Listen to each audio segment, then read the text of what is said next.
to the Bleeding Hearts Club, where we alchemize pain into something beautiful together. I'm your co host, Shroot. I'm an astrologer who teaches people how to use astrology as a self reflective tool for healing and growth. And this is my co host. Hi, y'all. My name is Stevie. I am a tarot reader, Reiki practitioner, death worker, and mental health provider.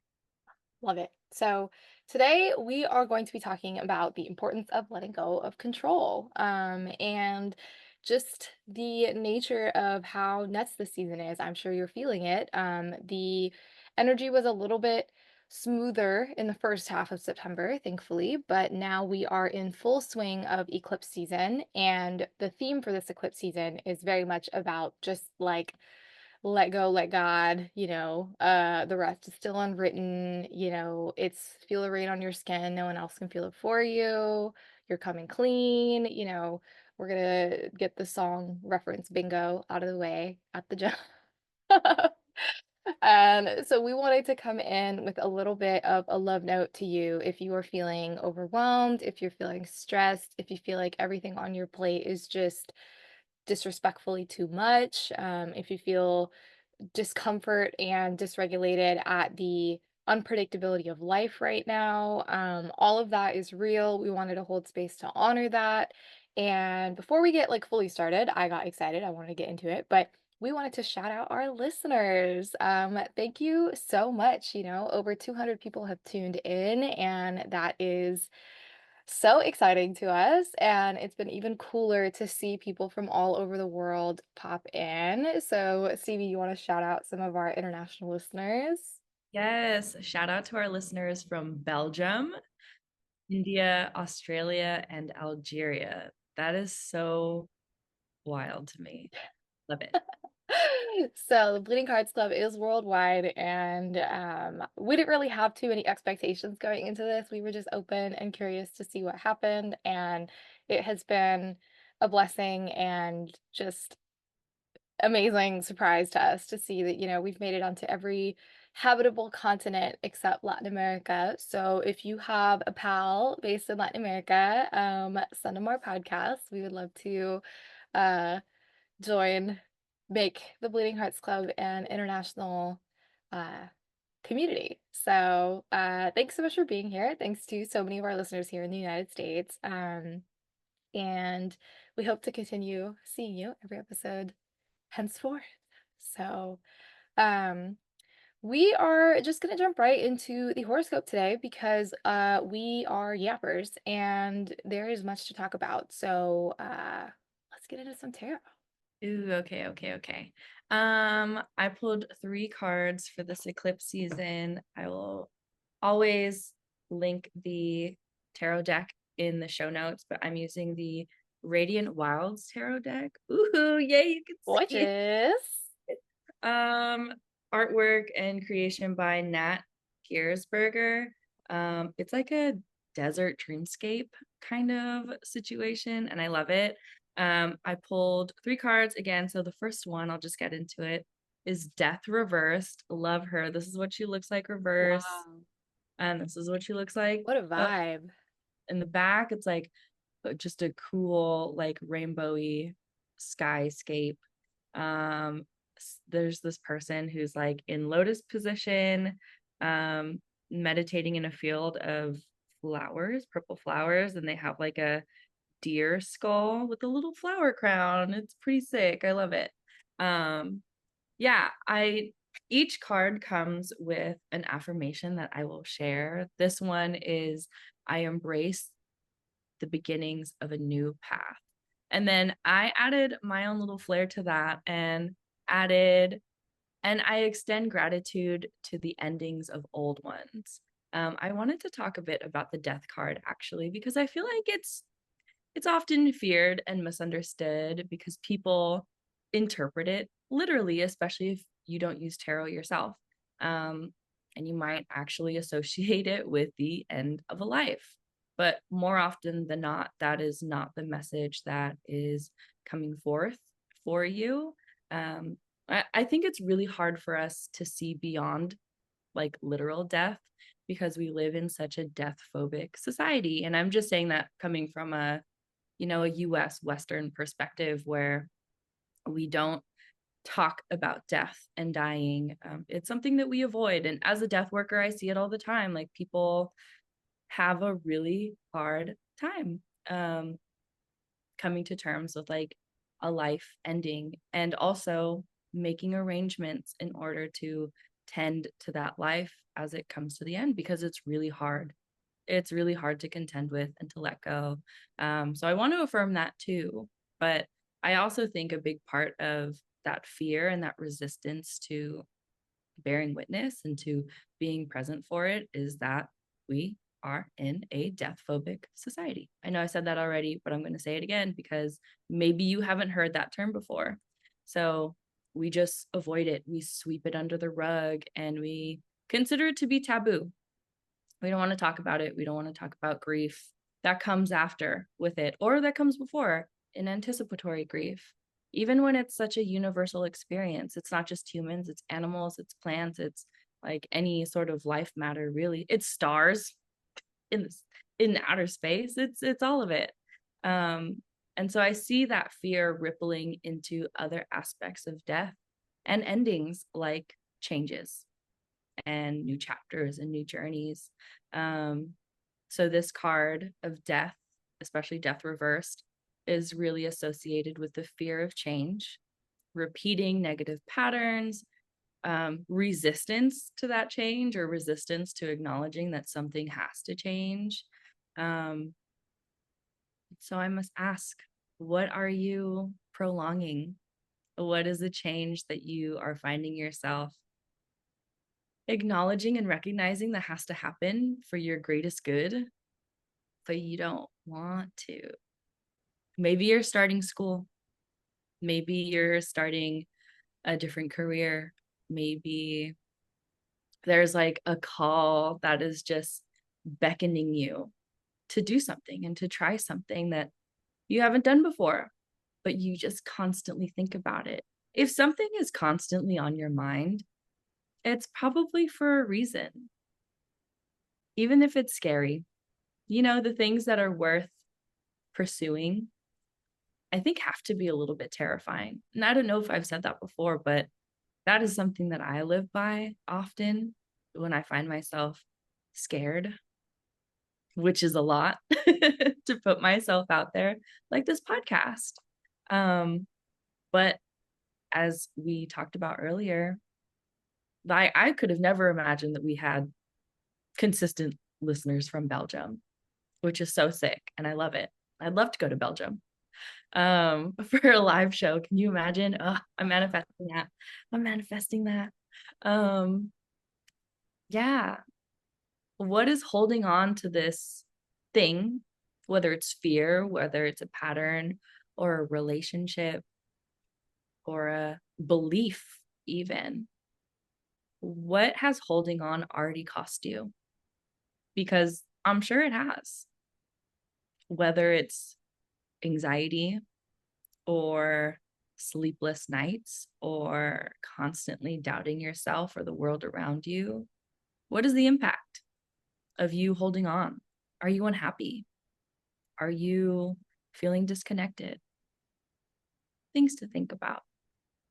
And imagine what else you'll lose by continuing to hold on. You might lose yourself. You might already have.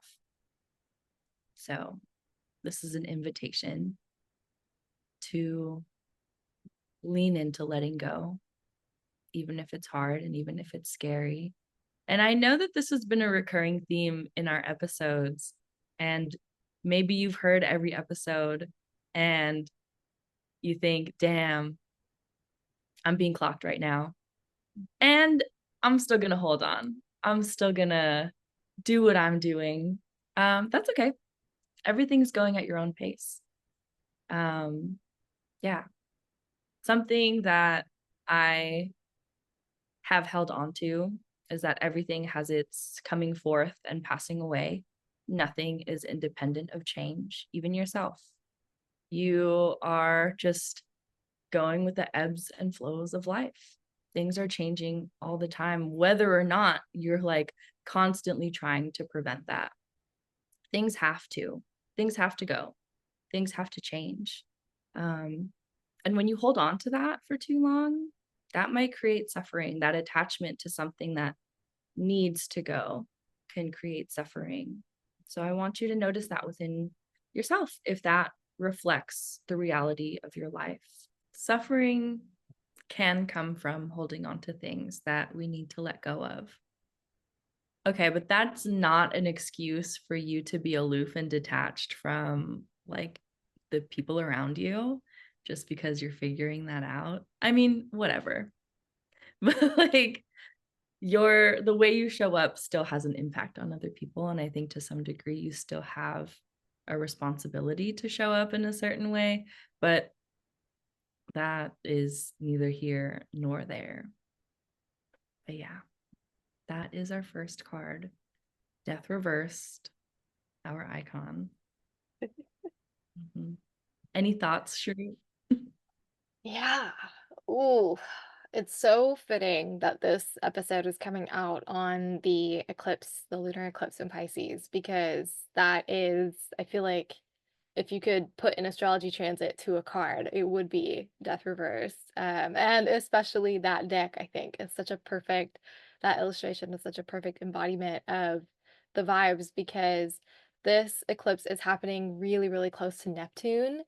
And Neptune is in its final degrees of Pisces, and it is finishing up its run in Pisces. We're going to start seeing Neptune in Aries next year. And Neptune is the planet that rules illusions, it rules our ideals, it rules our dreams, it rules altered states of consciousness, it rules like the inability to see things clearly, which can be a gift in the sense that it allows us to dream beyond what we think is possible for ourselves rationally.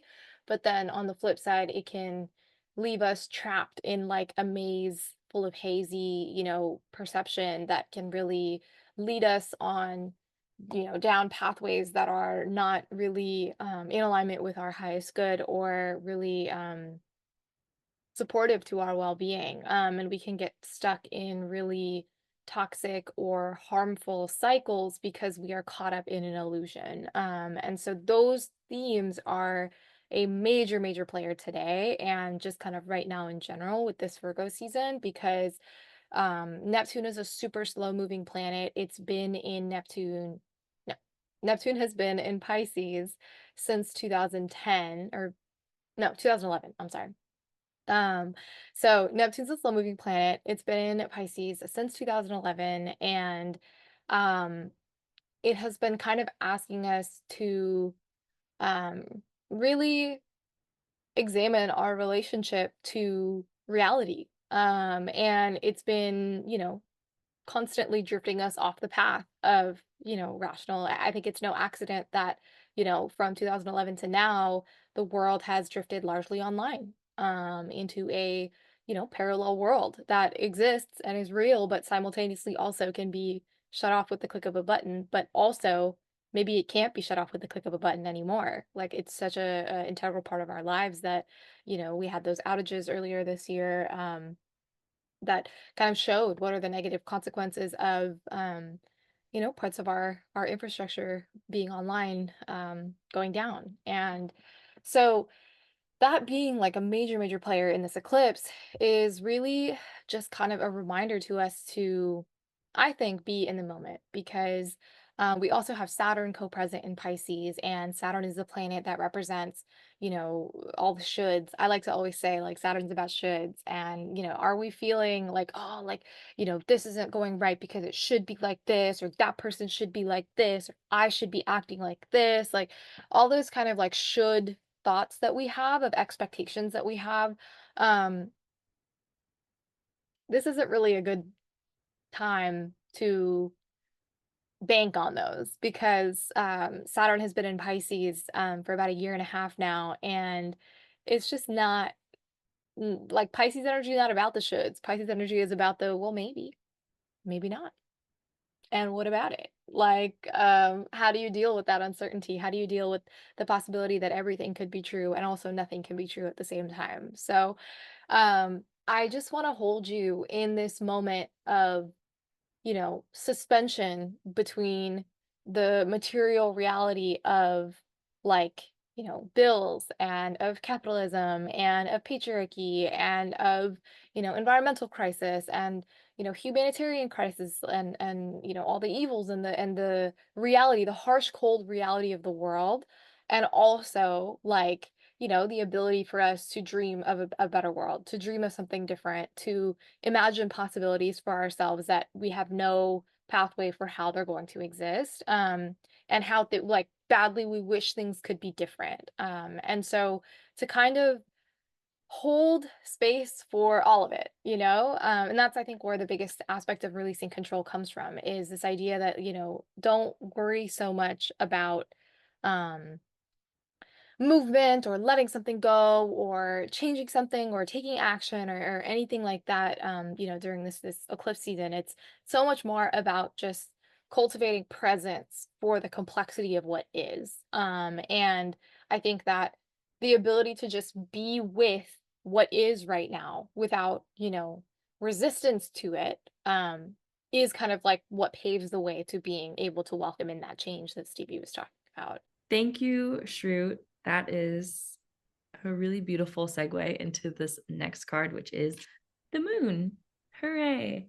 Okay, this is the imagery is like of a person.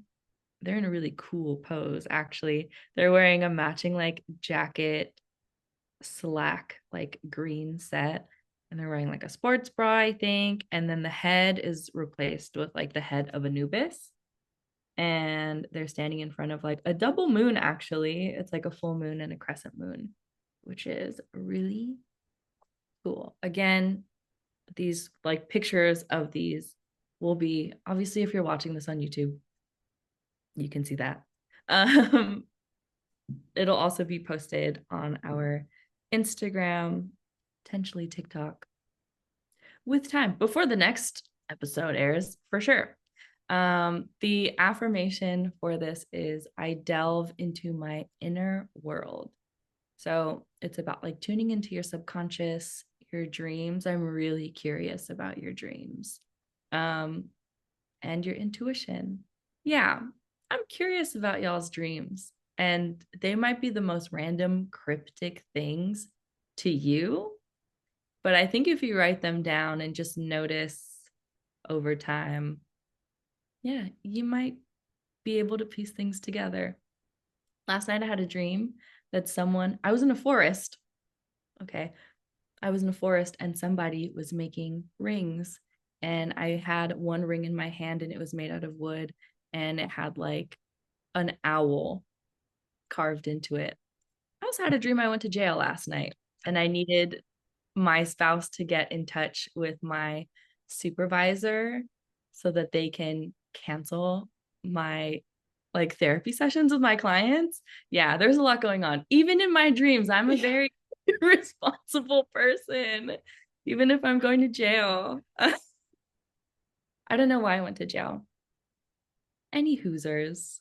Yeah, this is the time to be with your shadows. And actually, like Shrew said, like notice where the resistance is coming up for you, because those are often pathways to understanding ourselves further. Like, what is this resistance? What do we feel like we're protecting with the resistance? What do we feel like we're scared of with the change that comes with like accepting things, letting things go, allowing change to come?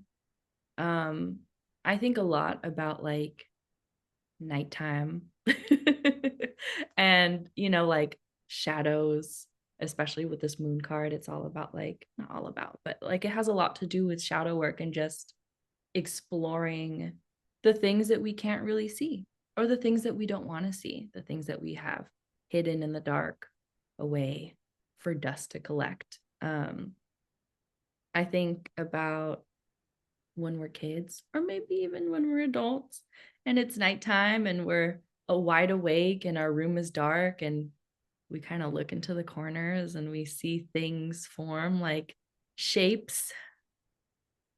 You know, maybe they're real, maybe they're not. Who am I to say? Sometimes they're real. Yeah. Sorry. In in my experience, Sometimes they're real. Me too. But I also think that, like, those are just not just, but they're amalgamations of the things that we're afraid of and the things that we don't want to confront. They're very symbolic as well. They're like manifestations of symbolism. I don't know.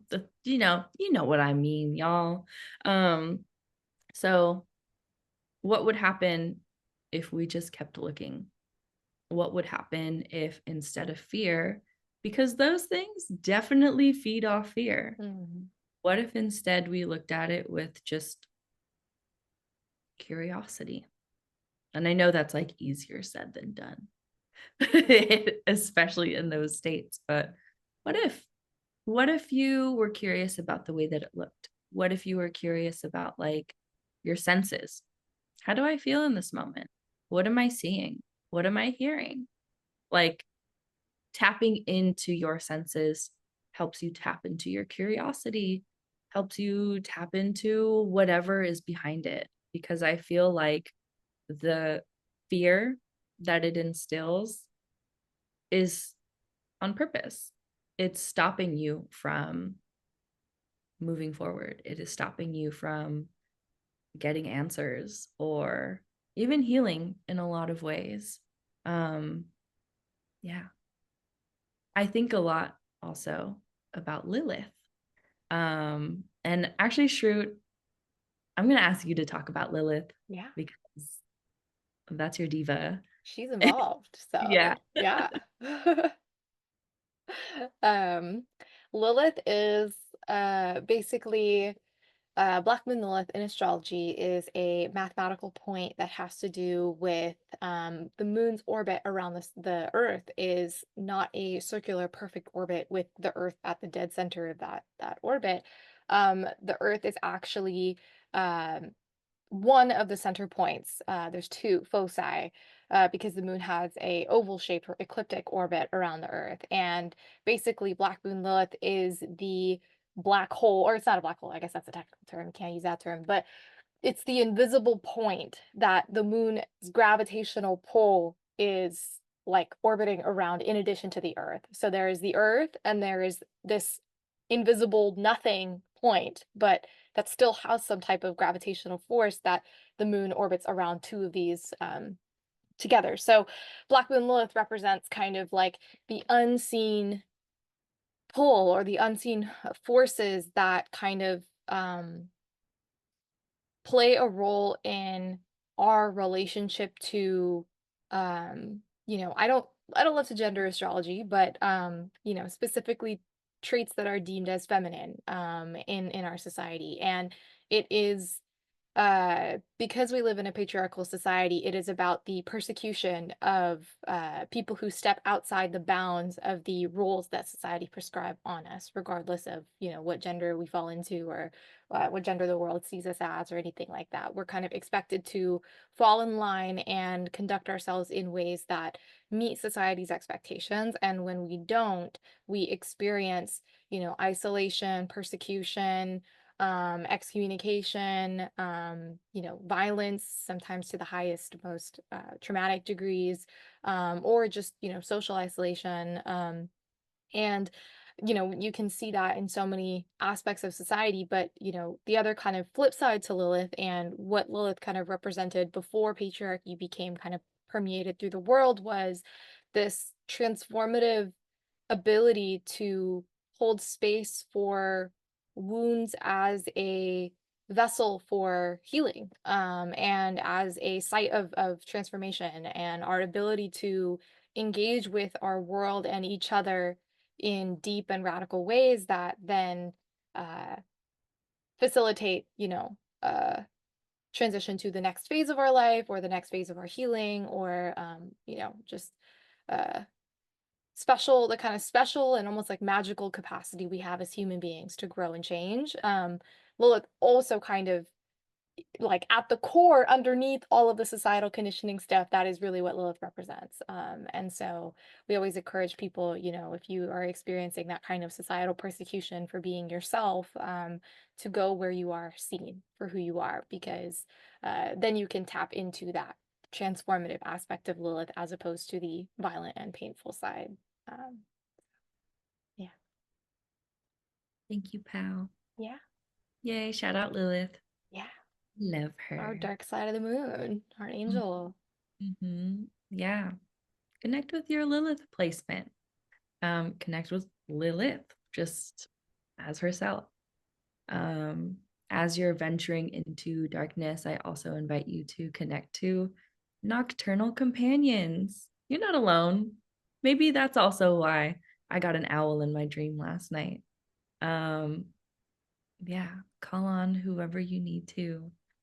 Who is raccoons? Who else is out there?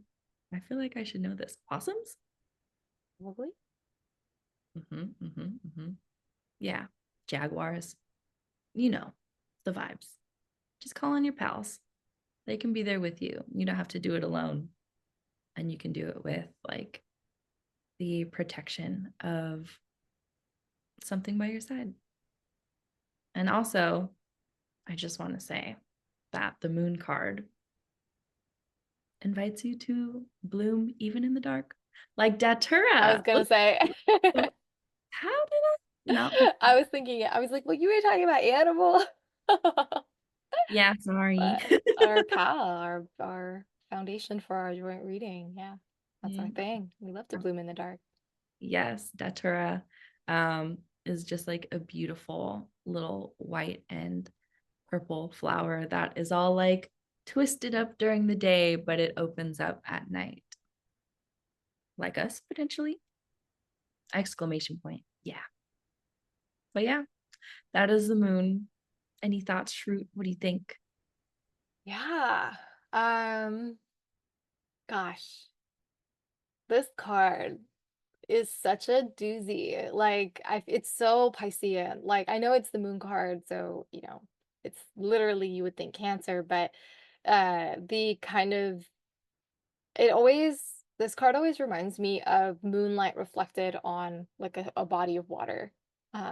Because it's not actually the moon you're seeing, it's the reflection of the moon on the body of water that you're seeing. And I kind of wanted to mention that in the context of um 2 episodes ago, we talked about why Stevie and I don't do predictive work with our tarot and astrology practices, and how we find a lot of the predictive content out there in regards to tarot and astrology to be a little bit anxiety inducing for us. And we've, heard a lot of feedback from all of you that you feel the same way. We had a lot of strangers on TikTok tell us that they also feel the same way. And I think that the element, CB and I had a conversation the other day about how, to a certain extent, what people are, we talked about what people are looking for when they look at, predictive astrology or tarot content online, is that confirmation that they're going to be okay. But there is another piece that kind of Stevie brought to my attention, which is, the idea that um, that you can use that predictive content as a mirror to check in with yourself, and you can be like, hey, like, you know I am obsessively consuming this content because I am feeling a lack of safety within myself. And instead of being like, okay, the solution is to look for that safety in the tarot content, the solution is to recognize, hey, I need to take action to feel safe in my body right now. What are the actions that I can take that are grounded in my relationship with my body, and my relationship with my psyche and my relationship with myself, that can soothe me in a way that maybe this predictive content cannot? So I thought that was a really important point to bring up, and I think it's perfectly in alignment with this moon card, and I also think it's perfectly in alignment with this eclipse in Pisces, because um, the sources that we go to for escapism are oftentimes a mirror, allowing us to look back and examine, what are we running from? And what does it say about us in terms of what we need in that moment that we are reaching out for? And can we modify, and look for something else to fill that within ourselves. Can we reach out to connect with a loved one, or can we, do like a pleasure practice within ourselves? Can we play with some kinetic sand, or, what are the kind of ways we can experiment with giving ourselves the thing we are chasing escapism to seek? I thought that was a really good point to bring up, because I think that's an important aspect of Piscean energy, especially because Saturn is present. And so I know I talked about Saturn in the context of all the shoulds, and understanding it's important to hold self presence with the reality of, oh, I should be doing all these things, versus, okay, well, they're not happening. Like, so that's one piece of it. But I think in this context, Saturn and Pisces is also about learning to hold yourself when you feel like you want to run. And how Lilith comes into this is that, how do you be there for yourself, all parts of yourself, including your shadow, and how do you make space for, the violent parts of you? Hey, is that Maya? Or is it Sid? Hi, Sid. We have cat number one making an appearance.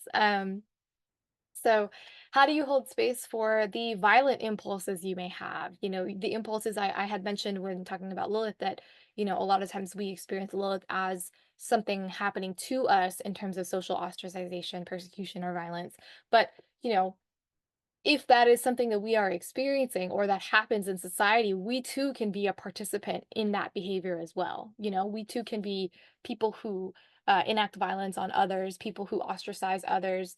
And it's kind of important to hold all parts of ourselves, including those parts that we are most afraid of, and including those parts that have the propensity to cause harm to either ourselves or others. So, um, again, I think this card is really just screaming that it's such an important time to be present with yourself and with your body, and that you will have many temptations or urges to not do that. And so, in the face of you wanting to run from whatever's coming up for you, I encourage you to really try to deconstruct what you are trying to run from, and see if you can find what that points to in terms of what you need to give yourself. And understand that,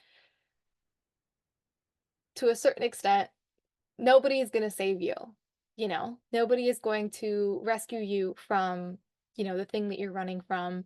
Um, it's on you. And of course, it's not on you alone. You get to offer, or like tap into receiving support and receiving help and community. That's definitely like a key foundational element of all the work that me and Stevie do, is how do you build community around you that supports you through these tough things.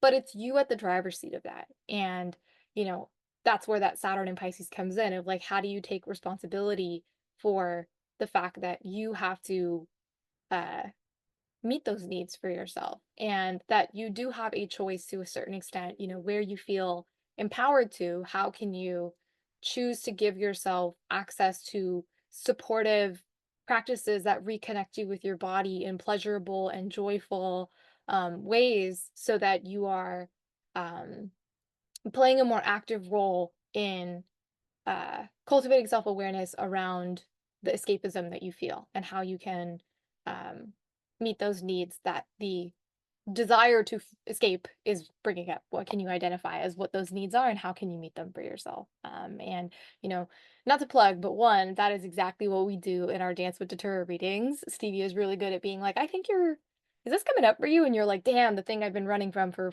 freaking forever. There it is.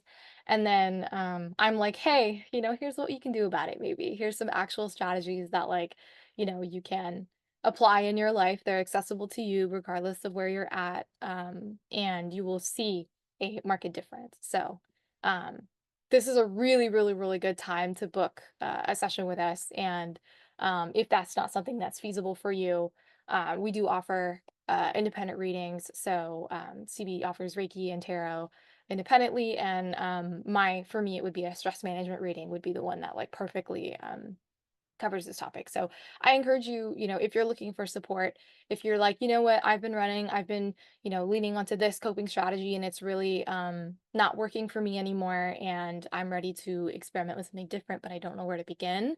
Um, tap in with us, DM us on Instagram, write to us in our Bleeding Hearts Club email. You can find that in the show notes.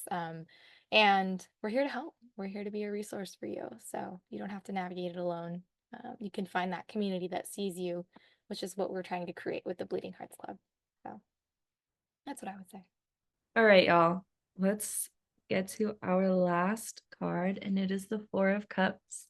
It is someone in a desert, and it's like their silhouette is being lit up by some yellow triangular light. And it has like three, I don't know what this is. Definitely one moon, and then like two other spherical things that are Like just kind being of abducted. kind It's of giving alien abduction to me. Yeah. or alien drop off. Oh, well, I They've like that better. been assigned. Yeah. Wow. What are they here to tell us? Yeah, the affirmation for this card is I connect to the universe within and without. So the universe within you and the universe outside of you, because I know y'all got several universes in those big brains of yours that just don't stop thinking. I know it. This card is about just continuing to create space for your emotional self, just like the other two cards and all the Astro was saying before, continuing to meet them with patience and understanding, just letting the thoughts and experiences pass by. um I don't think, I'll speak for myself, I don't think I do that enough. um if I'm experiencing an emotion, um and then it just goes into a cycle of like, I don't know, just so many different thoughts that come up with it. If I'm feeling angry, then I don't even know. The thoughts, I don't know what they're saying because they are like cussing under their breath and stomping around the house. So I guess I can use that as an example. If I'm noticing anger come up and these sensations come up for me, like maybe I start to get a headache, or maybe my face gets really hot and red and my heart is racing. Instead of, being angry that I'm angry about something, or being angry about whatever I'm angry about, I think using that as an opportunity to be like, okay, what is happening here? And just noticing, like, okay, these are the sensations that I'm having in my body. These are the thoughts that I'm hearing play over and over in my head.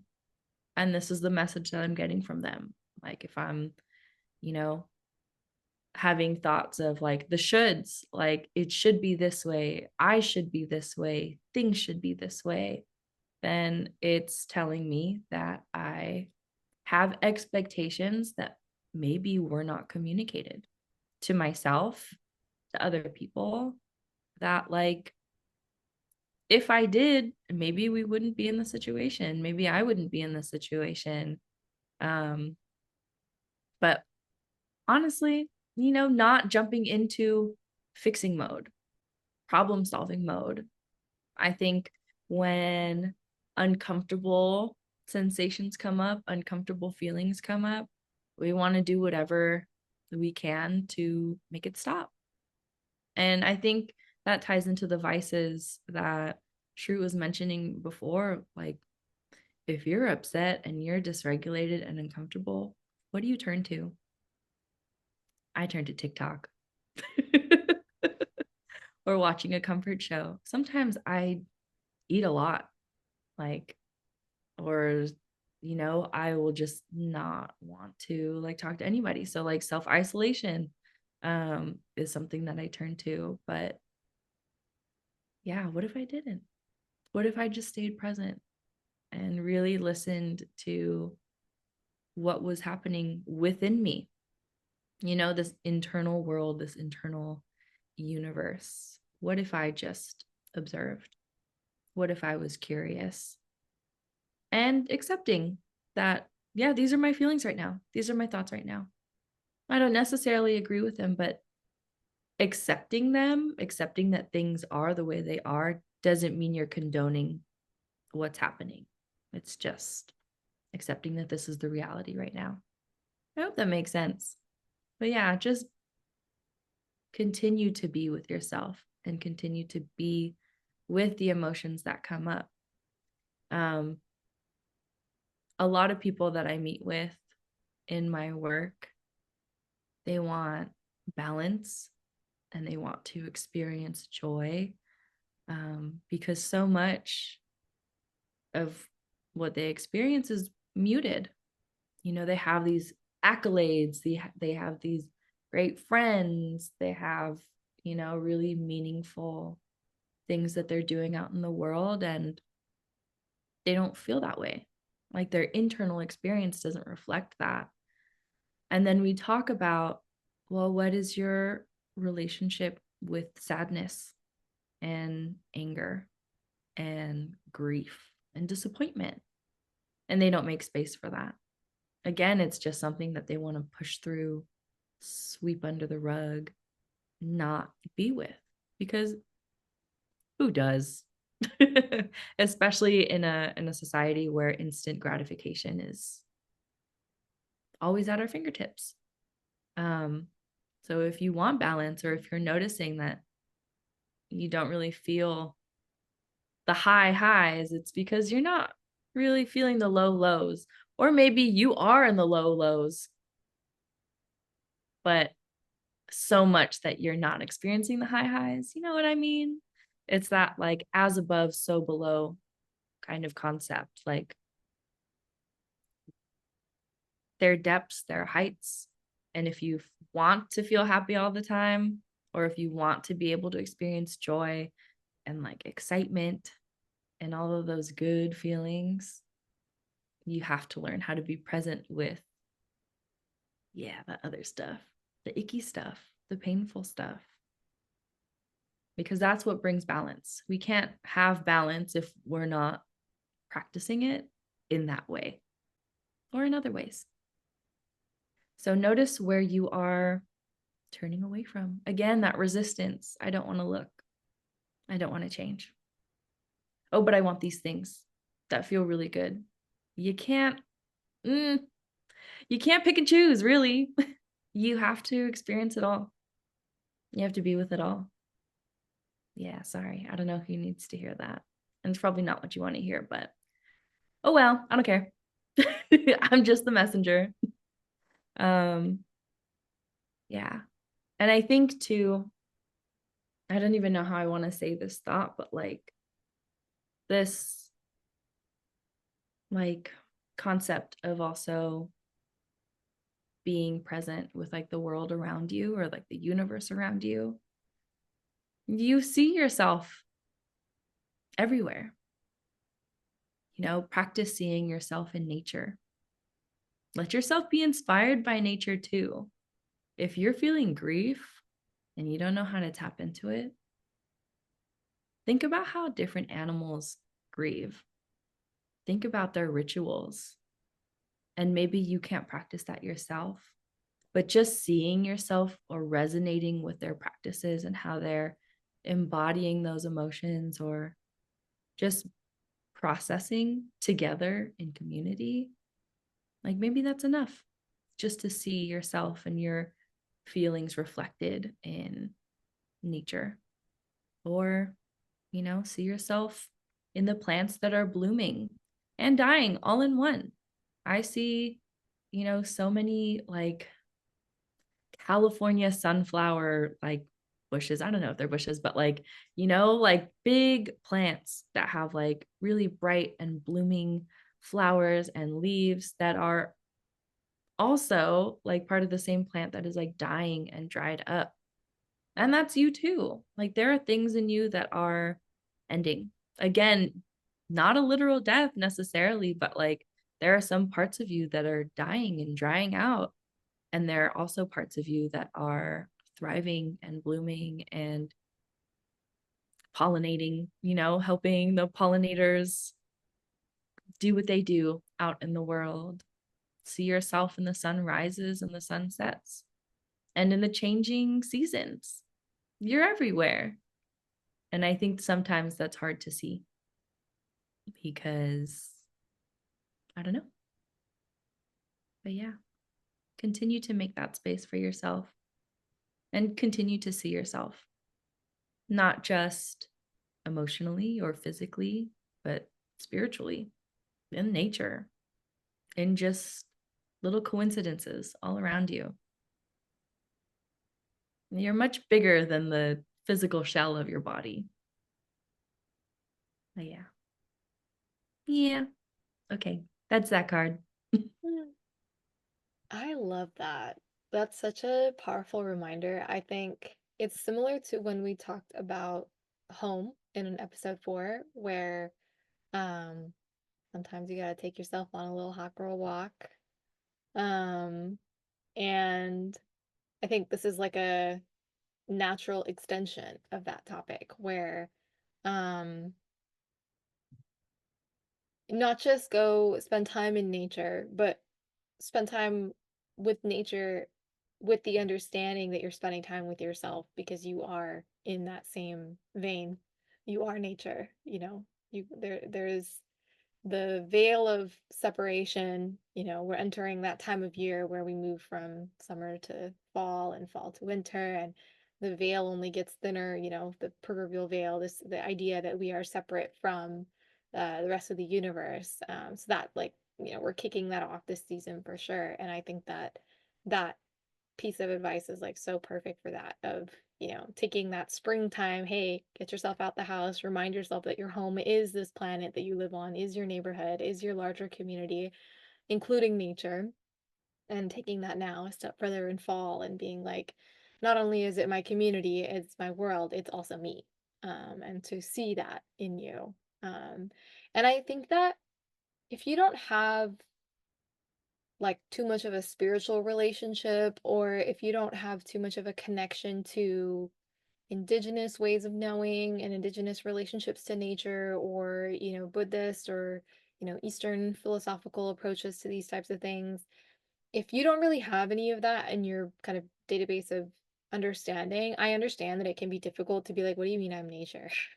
Like, it's like, in theory, yeah, okay. Like, what does that even mean though? You know, how am I looking at this plant blooming and seeing me? You know, like, what is that? What? Um, and so I think that if you're one of those people and you can relate to what I'm saying, I think that you should go out of your way to, like, this is a good time to be inquisitive about that. Like, okay, like, if you were to see yourself in this bush, what characteristics? Like, go maybe a little bit literal with it. You know, you don't have to take it so spiritually and meta if that's not resonating with you. But be like, you know what?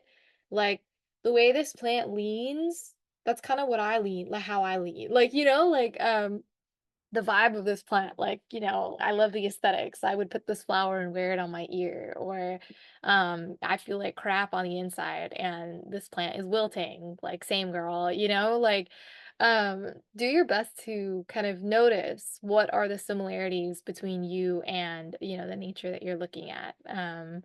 And if you find none, that's okay too. But I think just the exercise of trying is such a powerful mindfulness practice where, you know, as we wrap up Virgo season, I think it's so important to touch on, you know, the idea that the Virgo energy, people like to associate it with the mind, people like to associate it with, you know, research and making connections and always having the receipts, you know, good luck getting anything by a Virgo. They're always right, like this and that.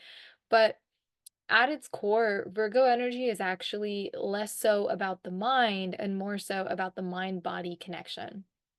And if you follow me on Instagram, I've been talking about this all month long. Like, you know, the mind body connection specifically is like one of the most important relationships that we have. And, you know, uh, it's such an important relationship to carry with us into Libra season, because when we are in engagement with other people, with the world, you know, with nature, all these things, it's really important to carry a strong sense of relationship to ourselves and a strong connection between our mind and our body, so that we can be embodied and make decisions from an embodied place in terms of how we engage in relationships with others. So it's really powerful, if you haven't already, to understand where are you at in regards to your relationship to your body, your mind body connection? Is there a strong connection? Do you feel a harmony between your mind and your body? Or, what's more likely because of the world that we live in, do you feel a disconnect? Do you feel a resistance, to join, and be with your body? Do you feel a sense of avoidance around your body? Do you feel a sense of shame connected to your body? Grief connected to your body? Because, I always say this, and maybe I'm sounding like a broken record at this point, but you know, our mind can exist in the past, present, and future, but our bodies only exist in the present moment. And so that's why all of the mindfulness and somatic practices that are out there, all of them exist to connect you into the present moment because that is the site through which you can access your body. And ultimately, it is the present moment that is the site through which you can access the change that we've been talking about this whole episode, or at least making space for that change. And so connection to your body, if we talk about manifestation, if that's something that's important to you, it's impossible to manifest without, a connection to your body on at least some level. I'm not talking total body acceptance, total body connection, but the best way to strengthen your manifestation capability is by strengthening your relationship to your body and strengthening the authenticity through which you see and connect with your body. And so, you know, this is our last Libra season with the South Node in Libra and the North Node in Aries for another 18 years. It'll be flipped in 9 years, but for 18 years, it's the last time the South Node will be in Libra. And ultimately, as we end, Virgo season, giving you that chance to connect with your mind body, and then moving into Libra season, it's really good, at the end of this month to pay attention, like, you know, what are the ways that you're using other people to run from yourself? Whether that's you're the fixer in your relationships and people come to you and you lose yourself in fixing other people's problems, or you're on the other side of that spectrum and you are the person who is looking to others to fix your problems. And so you are losing yourself in, like, you're losing your agency in getting the opinions and getting the feedback from other people about how you should live your life. So that's just, one example of a dynamic that can be activated during this beginning of Libra season. But a lot of it ultimately stems from the disconnect between the mind body. And so that is like definitely the place to start. If you feel like in the past you have exhibited traits on either end of that spectrum, the best place to kind of break that cycle is to be like, okay, but how do I be with my body right now? What is my body telling me? And how do I learn to speak my body's language? And also to understand that practice, like I said, our mind can traverse through different time periods, but our body exists in the present only. So, you have to give your body time and space. Like a lot of times when I suggest somatic practices to people, I always say you got to give it like 20 minutes before you decide whether it worked or it didn't work because, uh, it's the instant gratification Stevie was talking about. Our bodies don't operate like that. They're quick to fear. They're quick to, protective mechanisms to keep us safe, but they're slow to the relaxing mechanisms. They're slow to unfurling and opening and relaxing and welcoming in positive receptivity. So you have to give your body, patience, and you have to meet your body where it's at, and um, allow your connection to your body to be kind of a bellwether when it comes to how present you are with yourself and how much of yourself you are bringing to your relationships, because it is very likely that you will engage in like old habits when it comes to the way that you relate to other people during this first beginning of Libra season. So I just wanted to kind of draw attention to that and hopefully give you um, a little bit of resource. I know, none of the things that we suggested in this episode are easy. None of them are straightforward. None of them are necessarily like fun, simple things. We are asking you to be present for the density and complexity of your lived experience. And I think that so far since we started the podcast in Gemini season, I think this is our biggest ask yet. Um, and our most nebulous ask yet. And I think that's fitting for the season. So I just wanted to name that, we don't have expectations. Also, kind of temper your expectations. And, if nothing else, just notice what's going on with you this season, and really try to be there with yourself through what you're noticing, as opposed to checking out, because there is a lot of value that can come from just noticing what's going on at the very bare minimum that you will be able to tap into for the rest of the year, because it will be important information for you to gather about yourself, and that's because Jupiter is in Gemini right now. And I don't want to get like too much into like the technical of what that means, but essentially just, collecting information about yourself is going to expand what is possible for you in the future. So even if that's all you can do and you can do nothing else, it is a really valuable pursuit, and we encourage you to make it happen. So feel free to write to us if you have any thoughts about how horrible, the astrology's been lately and how tough things have been. And we would love to hear from you. We know it's been really hard. It's been hard for us too. We're going through it as well. We are not above all of this. We are in it with you. So feel free to email us at bleedingheartsclub.pod@gmail.com. We would love to hear from you. And those are my thoughts. What about you, Stevie? Wow, no thoughts. Also the mood. Hey, yeah, I'm just, it's not easy for us either. We're tired. We're like actually tired right now. If that wasn't evident, we are tired AF, but we wanted to still be here anyway. Hungry. Yes. Also a theme for eclipse season. Probably I dehydrated. I just recall about a lot of things being covered in poop. So Yeah. yeah, lots of messes to clean.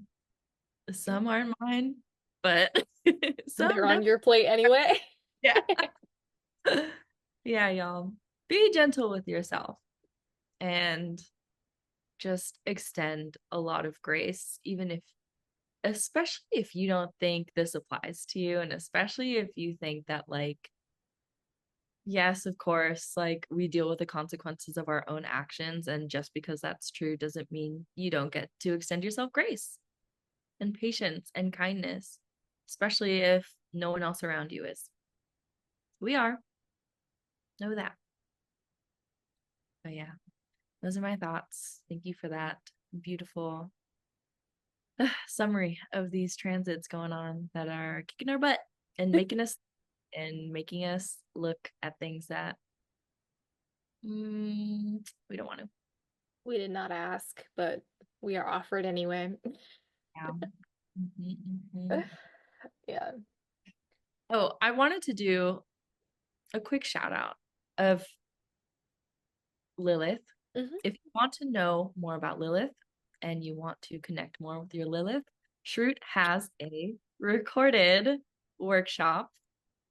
I do. I know I should have plugged it. I don't know what I was thinking, but yeah, I have a Lilith workshop and I go into like ridiculous levels of detail about the ways that this Lilith energy is present in our societies, everything from within ourselves, within our family dynamics, within our communities, within the world, within history, with pop culture. I have so many examples in there. And I teach you how to understand Lilith from an astrological perspective and how to work with Lilith, without revering Lilith, which I think is an important distinction. And so yeah, there's so much detail.